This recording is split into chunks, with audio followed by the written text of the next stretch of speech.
Olá, sejam muito bem-vindos ao podcast Além da Estética.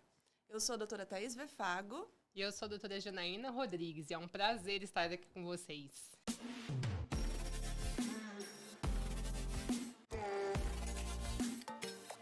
E nós criamos esse podcast com o intuito de desmitificar ou desmistificar? Desmistificar. E alguns pontos da harmonização orofacial. Falar também sobre o que é a harmonização orofacial. E não só isso, falar sobre além da estética. Exatamente, essa é a intenção. Né? A harmonização facial não é só estética, é muito maior do que isso. E é sobre isso que a gente vai conversar. Vou falar aqui como eu comecei dentro da Me harmonização. conta que eu quero saber. Eu, na faculdade, lá em 2010 ou 11, não lembro exatamente, eu fui sorteada para um estágio na FUNCRAF, que é de deformidades crâniofaciais. Então, eu já estava com o crânio facial muito inserido. Eu amei lá, foi muito interessante. Depois, eu fui fazer endodontia. Tudo a ver. Tudo a ver. Mas é que eu gostava muito da endo. Eu gostava muito da Que teoria. bom, né? Que tem pessoas que gostam da endodontia. Gente, pra quem não sabe, endodontia trata canal, tá? Eu me desapaixonei da endo trabalhando no interior, que muita gente, não, arranque faz implante, interior já era... Aí, sabe, É uma especialidade desvalorizada, né? E daí eu E muito importante. Fui desapaixonando e fui fazer ortodontia e ortopedia facial, que é uma especialidade de aparelhos. E que muita gente não sabe também, que trata a parte de crescimento ósseo. Joga queixo para frente com o aparelho, joga maxila para frente com o aparelho, faz crescer maxila. Enfim, a gente consegue com aparelhos melhorar muito a face. Tanto que os 6 primeiros meses da ortodontia... É só ortopedia, é só. É só face, crescimento de face, padrão de crescimento, tudo de face. E nessa época, concomitantemente, surgiram os primeiros cursos de Botox e preenchimento, com o Dr. Ferrão e o Dr. Levi. O Levi já falecido. E eles foram pioneiros. Levi ia no Senado bater de frente para legalizar e reconhecer a especialidade de harmonização orofacial. Não, odontologia. Não existia harmonização orofacial, gente. Era curso livre de Botox, curso livre de preenchimento. E fui fazer, até porque ajudava bastante na questão da ortodontia, ortopedia, o Botox funcional. E eu amei. Gente, amei. Amei. Falei, que coisa linda isso. Como que não ama, né? A gente já vê um imediato, já vê autoestima, brilho no olho do paciente. Fui amando e fui indo atrás. Não tinha a especialização na época. Fui fazendo cursos. Eu me enfiava onde tinha curso. E foi assim. Depois fiz aperfeiçoamento nos Estados Unidos, fiz a pós-graduação, fui fazendo e estamos aí hoje em dia. E você? Gente, eu fui jogada na especialidade. Eu fazia atendimento, eu sempre gostei da parte de estética porque eu trabalhava com dentística, então eu fazia resinas, lentes de contato, já gostava. E quando veio esse boom da harmonização na odontologia lá em 2019, eu acho, mais ou menos, os pacientes começaram a perguntar, né? Janaína, você não vai fazer harmonização? Você não vai fazer harmonização? E eu meio receosa, assim, né, tô bem aqui, né, no que eu faço. E, enfim, e aí começaram a perguntar. Eu falei, gente, eu não posso colocar alguém, né, pra trazer essa especialidade pra dentro do meu consultório sem eu conhecer. Como que eu vou colocar alguém e eu não sei, né, como que funciona? Saber indicar. E aí eu fui fazer um curso, o curso básico. E aí eu fiz o curso básico e falei, nossa, eu preciso, gostei, eu preciso fazer mais. Fiz o curso básico. 15 dias depois eu tava lá em Santa Catarina fazendo o avançado. E aí depois disso eu não parei, eu fiquei apaixonada. Fiz a residência, né? Aí a gente vem, né? A residência, os 6 meses de residência, fiz tudo lá em Florianópolis. Me apaixonei porque desde o começo eu trabalhei com professores que pensam muito, né, na questão de evidências científicas. Sim. Nossa, depois... Com quem que você fez? O professor Andressa Ballarin. Ballarin publica, então, né? eu fiz. Que é speaker da Galderma. Também. Então, eu fiz o básico avançado com ela e fiz a residência. Então, eu saí apaixonada. E depois vieram todos os outros cursos que a gente até hoje, né, vai fazendo e vai refinando a técnica. E não tem como não se apaixonar Nossa, pela harmonização. É e uma transformação de vidas. É uma transformação de vidas e nós, dentistas, nós tivemos que nos provar muito. Sim. Porque era uma área médica, né? E a dentista não sabe, dentista é isso. Então, nós tivemos que estudar muito. A gente teve que aprofundar demais para nos provarmos bons. E somos. E somos. Nossa, eu falo que a anatomia, a parte anatômica e estrutural, ninguém bate o conhecimento do dentista. Eu falo que hoje... Desculpa te cortar. Uhum. Eu falo que hoje nem cabe mais essa discussão, né? As pessoas ainda... quando vem, eu falo, não cabe. Essa discussão não cabe. Nós somos aptos, nós estamos prontos para atender, né, esse paciente, os pacientes. O que nós já tivemos de pontos fracos foi gerenciamento de pele, outros pontos, dermocosméticos, mas hoje eu acho que já equiparou muito, né? Já tá, de tanto que nós buscamos esses conhecimentos, né? Então, já foi nosso ponto fraco, sim, com certeza. Porque nós somos bons na estruturação anatômica, na parte... No conhecimento que a gente já tem, né? Desde do primeiro ano da faculdade, da graduação. Era anatomia de cabeça e pescoço imerso, assim. Então, essa parte, a gente tira de letra. Nas imersões, até eu falo, quando eu dou imersão só para dentista, a parte da aula de anatomia de cabeça e pescoço é fichinha para eles. Eles já, beleza, entenderam? Quando eu dou para outras áreas é um pouco mais... Eu tenho que dar uma aprofundada. E com mais calma e tal. Porque também, é muita informação, né? E também não desmereço outras áreas, como a biomedicina. Jamais. Eu acho os biomédicos mais talentosos, mais habilidosos na injeção. Na parte da injeção. Quando começam, claro, depois o dentista também se equipara, o médico também se equipara, enfim. Mas na injeção, eu vejo pelos os iniciantes, o biomédico é muito habilidoso, né? Então... cada um tem um ponto forte. Sim. Eu falo que eu fazia também, eu falei que eu fazia dentista, mas eu fazia cirurgia. Eu também fiz muito. Então, a cirurgia me ajudou também a pegar, né, esse jeito, né, de trabalhar. Você é pério, né? Sou pério. Pra quem também não sabe, a periodontia é a especialidade que trata a gengiva, que é um tecido muito delicado. Muito delicado. São pinças minúsculas, agulhas fios muito finos. Uhum. Então, é uma especialidade muito delicada. E é isso, cada área vai ter um ponto forte e um ponto fraco. E estudando, né, e se aprimorando. Tentar cada vez deixar só pontos fortes. Exatamente. Né? Acho que é sobre isso. Isso, e um ponto muito importante que eu acho é a questão da autoestima. Com certeza. Então, ouvir o paciente, deixar ele falar sobre o que incomoda. E muitas vezes o que está acontecendo, que são medos que as pessoas têm, é a padronização de não só ouvir a queixa e simplesmente a gente vai fazer isso em você e dane-se o que você quer. Né? Exatamente. A gente fala sobre transformar vidas. Eu falo que não é só a beleza exterior, a gente mexe também com a beleza interior. Isso é saúde. Exatamente. Saúde mental, né? Então isso é além da estética, não é mesmo?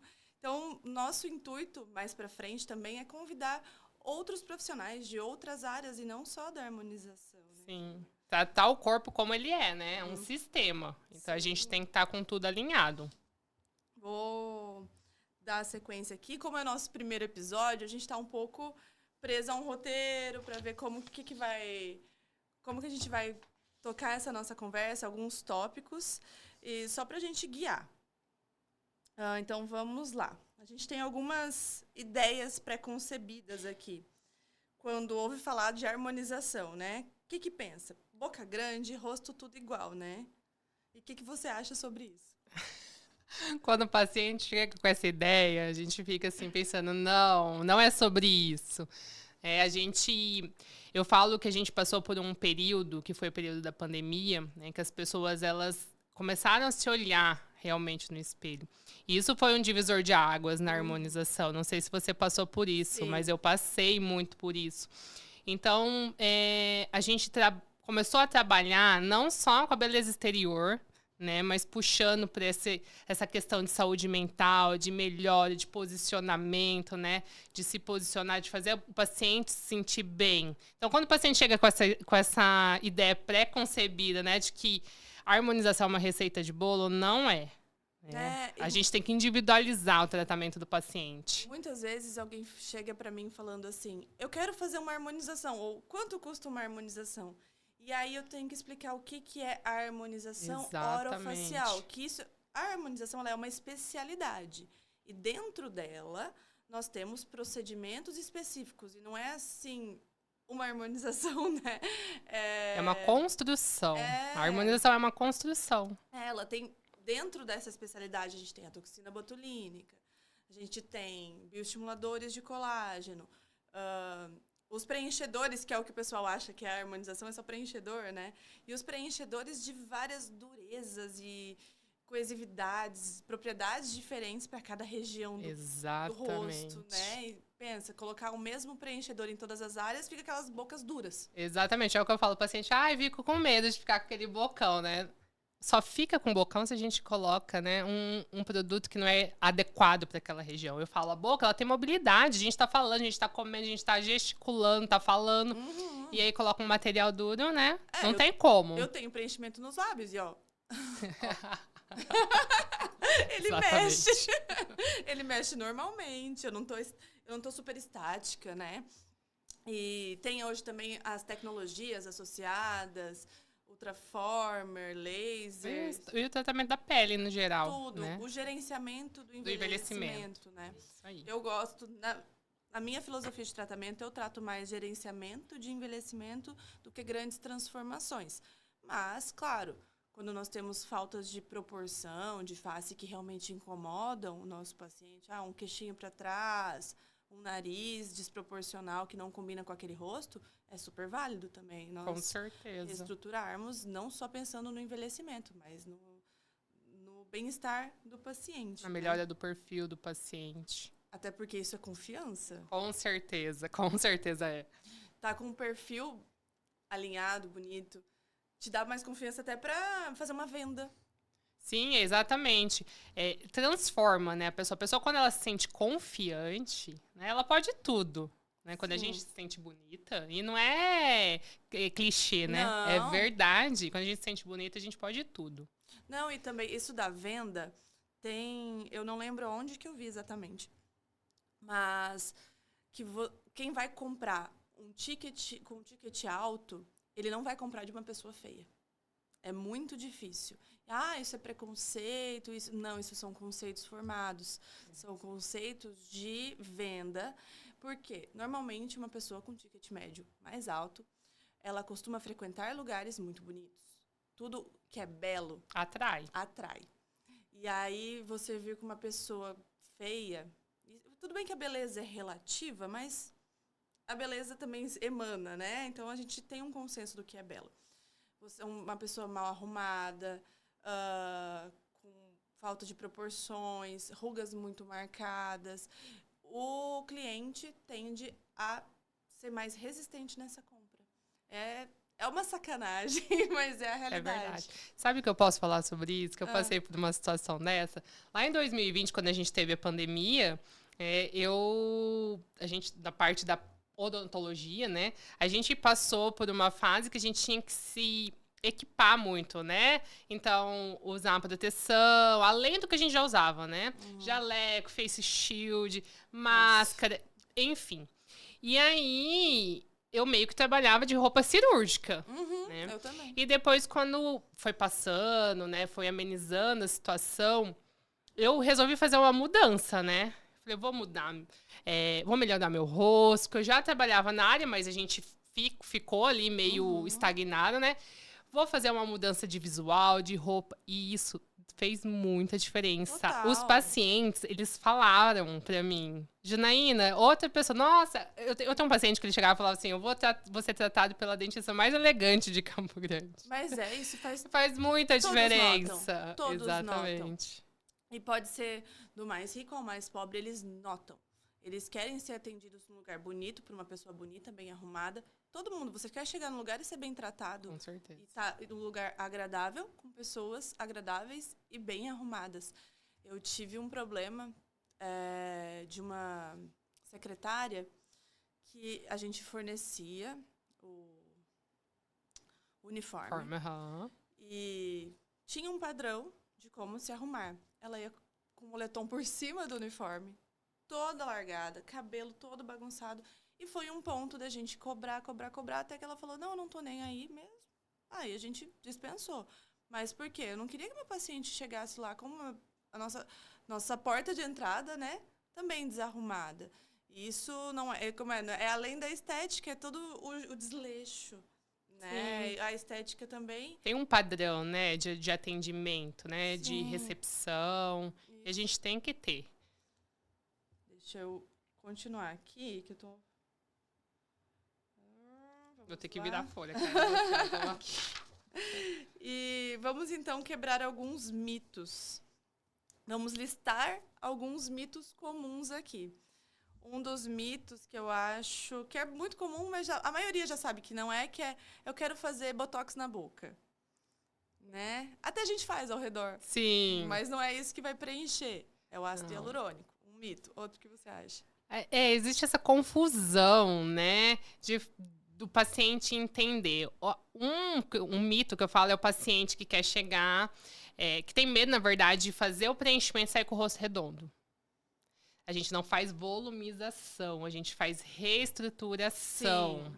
Então, a gente vai colocar o ácido hialurônico, que é o preenchedor, em pontos que precisam ser estruturados novamente, né? Onde a gente tem remodelação do osso, né? Então, são pontos de sustentação, de suporte. Então, muitas vezes, eles chegam achando que vão fazer e vão sair, né? Com a cara de bolacha.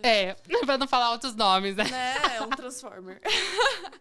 e isso se dá porque nós temos uma linha de ligamentos aqui na lateral do rosto, que são os ligamentos de retenção verdadeiros da face.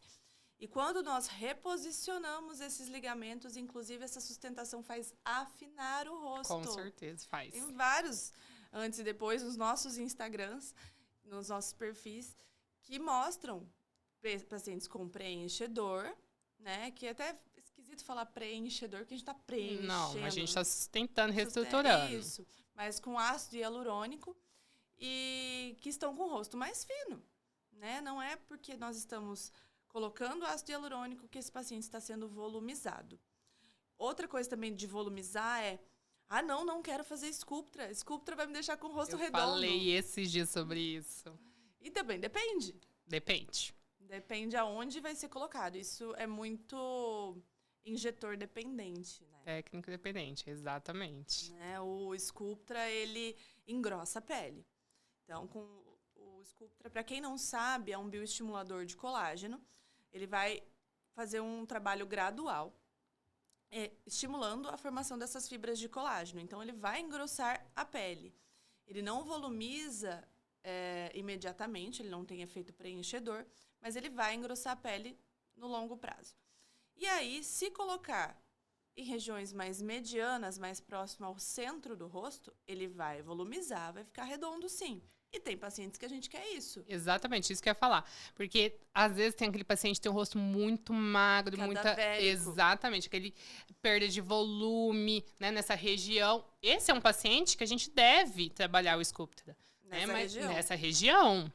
Agora, um outro paciente, né, a gente tem vários formatos de rosto, né, que já tem um rosto mais redondo, a gente precisa trabalhar exatamente onde você falou, atrás da linha dos ligamentos. Isso, mais pra têmpora, fazendo como se fosse um velcro aqui atrás e deixando a pele bem coladinha para a área mais posterior. Até a Galderma, que é o fabricante do Sculptra, eles falam que é o padrão heavy face pesada. Então, nós fazemos a técnica de frame, moldura aqui atrás, fazendo esse efeito lifting e não vai volumizar. Não. Eu tenho Sculptra no meu rosto, eu não acho que eu tenho um rosto volumizado, redondo, né?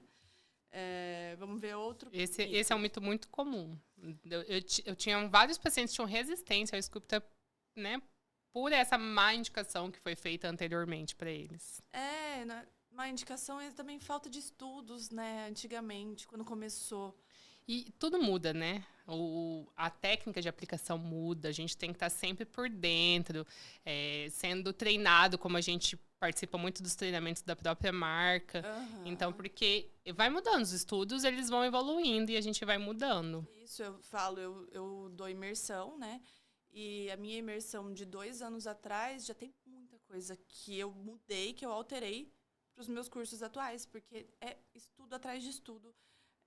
A forma que eu aplicava a toxina ano passado é diferente da que eu aplico hoje. Com certeza, refinando a técnica. Refinando a técnica. Porque tá errado, completamente errado. Não estava completamente errado. Mas hoje já se sabe que não se deve colocar tanta toxina em músculos elevadores. Isso é uma coisa que pouca gente sabe, né? O nosso músculo frontal, que é esse da testa, ele é um músculo elevador. Então, ele puxa tudo para cima. Se nós colocarmos muita toxina botulínica, o famoso Botox, ou o que eu uso de Spor, no músculo frontal, nós vamos pesar essa região, pesando a pálpebra. E tem paciente que não gosta, que já chega falando, eu fiz o Botox e fiquei, né, com a testa pesada, com o olhar caído. Isso. Exatamente. E aí nós temos um ponto que se chama zona C de convergência, olha que chique, vários nomes. Que nós devemos aplicar a toxina apenas acima dessa zona, que não é mais aquela margem de segurança de 2 centímetros. Aquilo lá, sim, os 2 centímetros é a margem de segurança, ainda se abaixo desses 2 centímetros pode causar até ptose palpebral. Mas é a questão de colocar o mais para cima possível, menos quantidade do que nós colocávamos até pouco tempo atrás, e focar nos músculos depressores, que puxam para baixo, que são os corrugadores aqui do bravo, o prócero, e também no platisma, que é o músculo do pescoço que vem com suas fibras aqui na lateral do rosto, que é o maior músculo depressor da face. Então, isso mudou muito, essa questão nos últimos anos. Hoje a gente não trabalha mais o Botox, a toxina, só em terço superior, né? A gente pensa muito no Botox full face, né? Isso. Que tem se falado. Trabalhar o rosto, as partes inferiores. Eu nem falo full face, porque senão tem que colocar em todos os músculos. Não. É toxina botulínica. Eu ainda coloco lá terço superior, mas eu já converso com o paciente. Fazendo pontos adicionais. Tudo isso. Porque a gente tem alguns pontinhos estratégicos, né? Então, a toxina não é igual para todo mundo. Não é receita de bolo. Não é receita de bolo também. Parece que é bem parecido, os pontos são parecidos, mas a gente tem que ver essa zona Até a quantidade que a gente coloca, né? Varia de um paciente para o outro. Sim, tem pacientes com músculo muito mais forte, e aí precisa de mais. Até outro mito, né? Falando em mito, que muitos pacientes não sabem que a toxina trabalha em músculo. E é assim que ela age, né? Não vai agir em pele. E também que não começa, a ação não é imediata. Né? Então, não aplica e no outro dia já tem que estar tudo paralisado. Não. 2 a 3 dias para começar a fazer efeito. E a gente tem esse intervalo até 15 dias, que é normalmente quando se faz o retorno, né, da ação, do pico de ação. E aí, hoje também, ter algumas rugas remanescentes é até aceitável e legal. Porque antes o Botox era para tratar rugas. Hoje não. É gerenciar envelhecimento, reposicionamento da musculatura, abertura de olhar. Então, às vezes, deixar alguma ruguinha do lado é bom para não derrubar esse olhar. Né? Vamos para outro mito, Jana, que eu ouço também, que é, não, eu não vou fazer bioestimulador e preenchimento porque eu vou fazer cirurgia.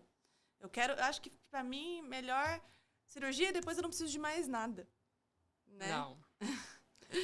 Pode falar um pouquinho sobre isso, de quem faz a cirurgia é válido? Exatamente, o que eu ia falar. Eu sou a favor da cirurgia, sim. Né? Quando a gente tem uma queda muito grande de tecido, eu sou a favor.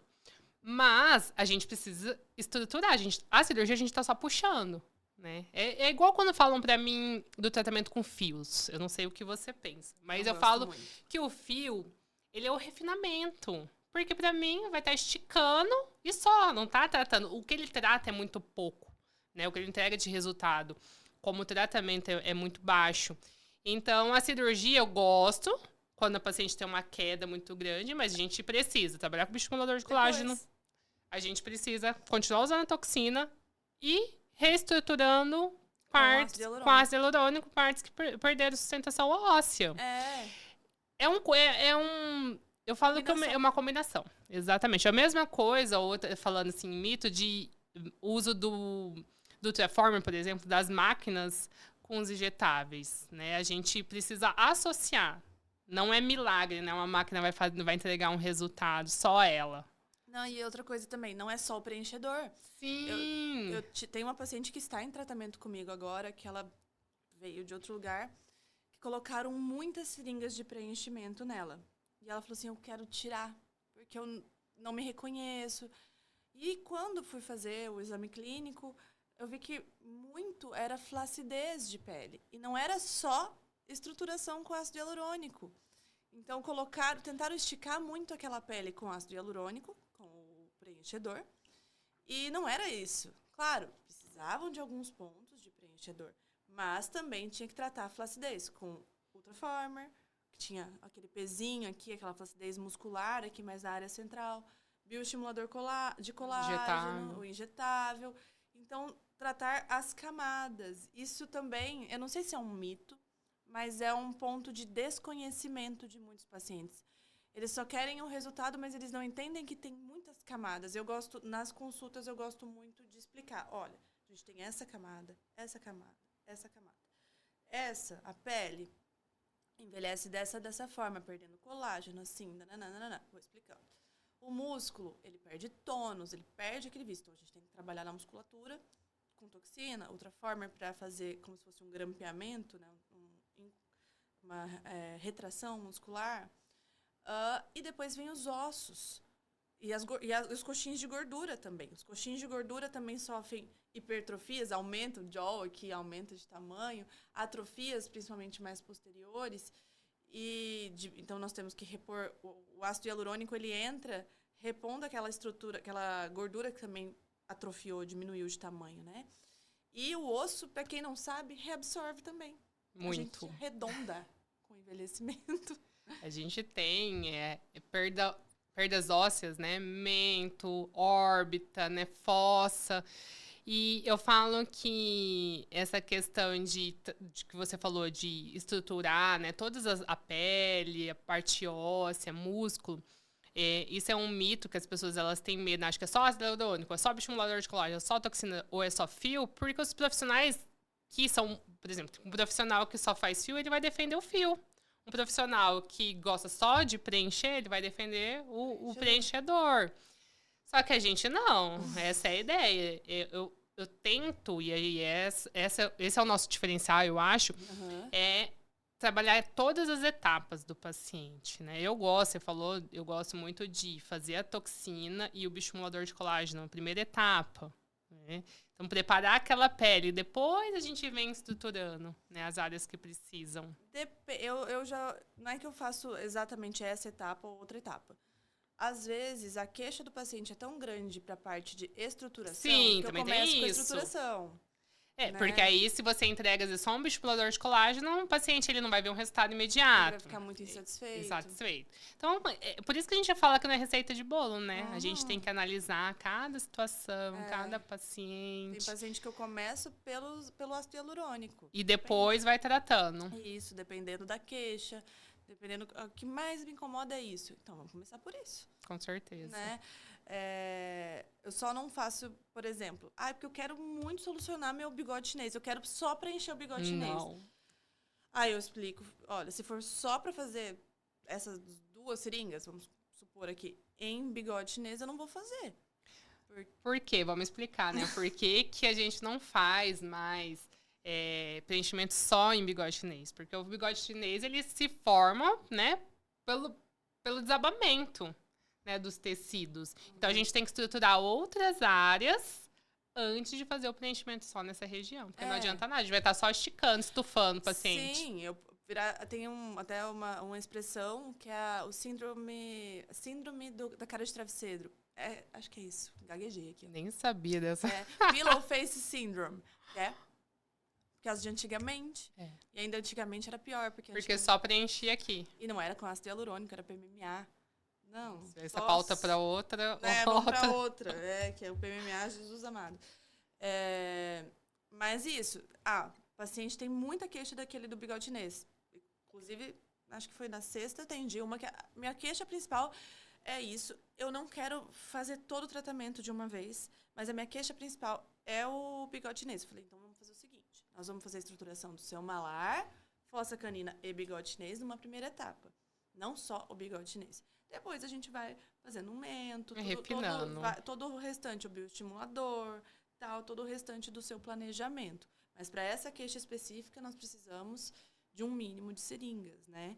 Não é só preencher o bigode chinês que não funciona vai resolver. mais, não resolve mais. Isso também que você falou dos fios, hoje ainda tem um novo material, agora me esqueci do nome, mas o fio Aptus. O Aptus e a Pharma Aesthetics também lançou um fio do mesmo material desse Aptus, que ele promete uma durabilidade melhor do que os fios de PDO de tracionamento. Aí eu começo a pensar em trabalhar com esses fios de sustentação novamente. Porque quando era com... Também não é que isso vai substituir tudo, né? Fique bem claro. Quando quando eu estudei fios, eu falava, gente, não compensa, não bate a conta pelo tanto que é caro para o paciente e o tanto que dura. Sim, igual eu falei, eu falo que o fio, ele é a cereja do bolo. Eu falo essa expressão, gente, mas tem gente que não gosta de cereja, mas deu pra entender, né? Ele é o refinamento, né? Fez tudo, tá faltando dar uma puxadinha, entra do fio. Isso, porque ele é ele tem um alto custo, fios bons, né? E ele dura pouco o tracionamento dele. Ele vai ficar com um estímulo de colágeno a longo prazo ali, que legal, mas o tracionamento dele em si, o fio de PDO, agulhado, os fios de cones também, eles têm uma durabilidade do tracionamento baixa. Muito baixa. Muito baixa. Então, o custo-benefício pesa muito na balança. Não vale a pena. Para mim, não vale. Então, eu parei de trabalhar com os de tracionamento.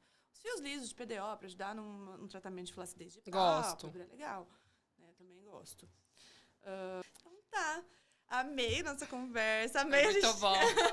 Amei que finalmente saiu do papel. Gente, isso daqui... Olha, se não é a Thaís falar, vamos marcar, não ia sair nunca do papel. Não, mas foi a Jana que me chamou. Ela que teve a ideia. Ela que foi lá em casa, vamos marcar. Fizemos, estruturamos. Fizemos logomarca, e aí ficou por isso. Não, mas olha, é muito importante. Por que a gente tirou do papel esse podcast? Porque a gente vê muitos mitos e muita desinformação. Isso. E eu falei, Thaís, não é possível. A gente trabalha super bem. Vamos colocar pra jogo tudo que a gente sabe, né? E desmistificar essas verdades que tem. Eu acho que a gente começou aqui toda travadinha. E agora a gente já tá mais de boa. Espero que vocês tenham gostado. E nos vemos na próxima, provavelmente no próximo mês. Por enquanto, mensal. Pelo menos, por enquanto, uma vez por mês. Depois a gente aumenta. A gente vai estruturar e entregar o melhor pra vocês. Beijo. Beijo.